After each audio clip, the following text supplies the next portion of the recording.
You've tuned into The Mountain Gardener with your host, Ken Lane. Gardening it can be challenging, but with these simple insider tips, you'll reap huge rewards. Now, let's tune into today's Mountain Gardener with Ken and Lisa. And we are back with Lisa Lain in the studio. She comes each week and just shares her garden perspectives, just a different angle. I just love gardeners, love talking to them. You get so many different ways of doing something. There's no one way to garden. There's a dozen different ways. That is true. And you're always learning. So you never quite figure it out. Or as soon as you do figure it out, they change the plant. They give you new variety, new color.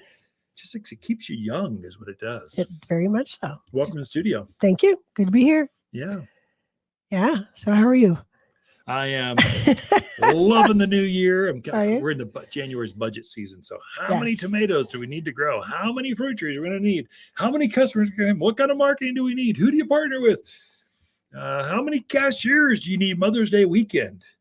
You got to know that in January. So you hire enough. So we're coming up on hiring season. Usually we'll start putting my all call out the end of this month.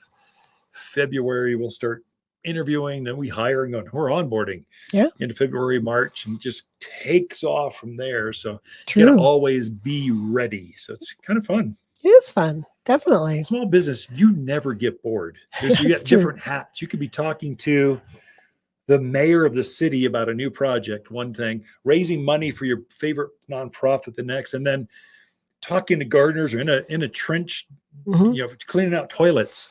The next, you just always have these different hats on that you wear. If you want the same consistent all the time, being a small business owner is not your thing. That is true. If you want safety, not your thing.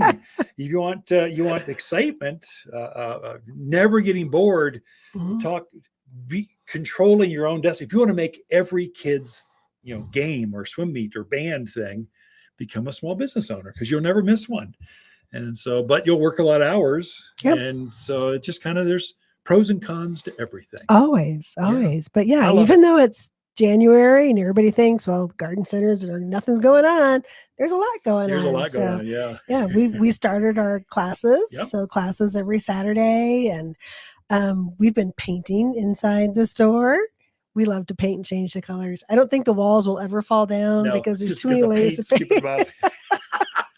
So we've been busy doing stuff still. I think that's partly just so garden centers can look dirty and rusty and falling apart if you don't your garden can do that. Yeah. You need to go through and dust them off, clean them up. I think a restaurant, if they got the same paintings, the same scheme they've had for the last 5 years, who wants to go into a dark, dingy? It starts to feel dirty. Well, we have an opportunity every spring to freshen things up. Wait till folks see in another month. I just got updates on our new shade structure going in. It's going to be pretty spectacular. This will be nice. It'll be the talk of the town when we get all done. It'll be fun. Yeah. So things are always going on. Yeah. And things are going on in your yard too. So this time of year, a lot of people have issues with deer. A lot of deer.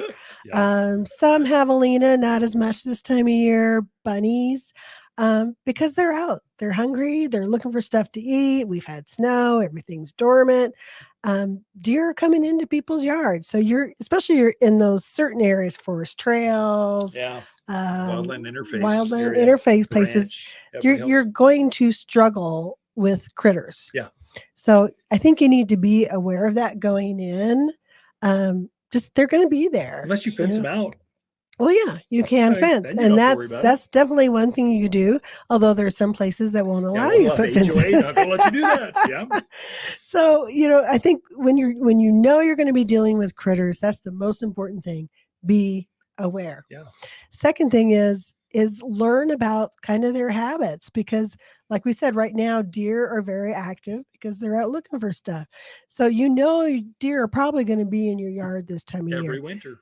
So you probably do need to protect those aspen trees that you have sitting out there, or that maple tree, or those fruit trees. So just being aware of the timing of when they're in your yard is also hugely important. You need to be aware of that. Also, think about, are you encouraging them to or come are your into neighbors feeding or are them your next neighbors? door? And that's a struggle too, because if you're, I mean, I love birds. I get it. People want to put out the bird feeders, but you want a javelina in your yard? Yeah, Put out a bird feeder or put a quail block out. Yeah. Oh my gosh.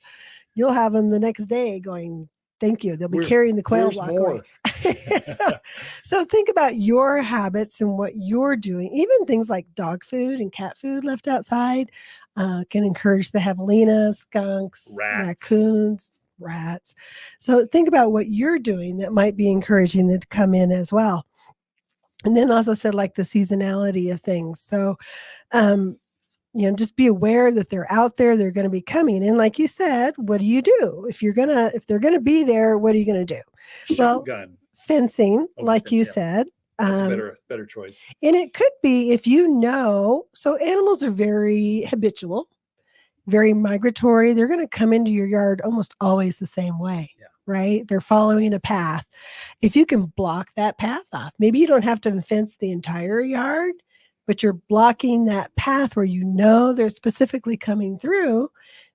It could definitely help, could take some of that pressure off. Fencing could also be, so we recommend using bird netting around aspens and that type of thing, because the deer don't like to get their horns stuck in it. They don't like their teeth in it.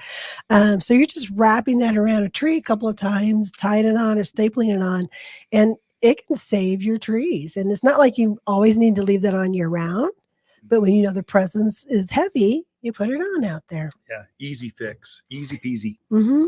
The other thing that they really love, and we haven't hit it yet, but is that new tender growth. That's coming. So a lot of plants that we say are resistant to animals, and 90% of the time they are, but there's that time in spring where that new growth, especially photinias, things like that, where that new growth is just so tender and they're like, I'm hungry. It's been a long winter. I'm going to try this no matter what. And the other one is when the fawns are out, because fawns are like stupid kids, right? They put everything in their mouth. Yeah. So they're like, okay, I'm going to try this. I'm going to try that. So you just have to be aware of that and take some precautions. The deer netting helps. The other thing that can sometimes help a lot too is just fishing line, that monofilament line, just kind of wrapping it around a few times. It just throws them off. It's a discouragement. Sometimes the best thing you can do is just discourage them. And along with that comes repellents. So repellents are very much a discourager. They're not 100% foolproof. They're not always going to work. But you're kind of going, you don't want that shrub. Go check out my neighbor's shrub. Go eat my neighbor's plants. Don't keep moving on. Right. And usually what I tell people also is if you're planting a new plant in the yard, use a repellent around it. Oh, yeah. Because for javelinas, there's a scent of that dirt, and they're like, oh, something's been digging here. I'm going to go check that out. And animals are curious, and rabbits and deer, they're going to be curious about what that is and think, well, maybe I do like it, maybe I don't, but I better try it. So you're just discourage them to begin with. And then hopefully they just learn. Animals, this is their habitual. Home. Right. They camp out there. They notice one new plant. Yeah. They're going to go, oh, I don't remember that. Let's go check it out. Hey, Bob, come over here with me. Let's go see if we can kick this thing over. So definitely just doing some things to discourage them. And another idea that I really like is, say you have an aspen or a shrub that they just kind of tend to mess with, put something around it, some smaller plants around it that are pretty darn sure. So catmint, Nepeta. Oh, yeah. That is one deer almost, I can't ever think of a time I've seen them eat it. So putting that around some of those aspens or those other shrubs that they might be bothering really discourages them. Again, so catmint is excellent. Lavender, creeping phlox, hyssops, salvias. Those are all things. Rosemary. Yeah. So just being strategic about where you plant things can also help. Great advice, Lisa. How to garden with deer and javelina, wildlife in your yard. Ken and Lisa Lain, the Mountain Gardeners. Our living room feels so empty. Now that the Christmas tree is gone, the house just seems so blah. Brighten it up with a big, bold, beautiful plant from Waters Garden Center. Fill that cavernous space with tall tropicals, colossal cactus, and sizable succulents that bring the great outdoors indoors. Make a gorgeous green space you can enjoy all year, not just for a season. Unique, exclusive, one-of-a-kind houseplants found only at Waters Garden Center in Prescott. For a more fruitful garden, increase success in the landscape that just feels better, then tune in daily to the Mountain Gardener podcast. Subscribe through your favorite podcast streamer or visit watersgardencenter.com. Better yet, visit me directly right here at Waters Garden Center. Thanks for tuning in.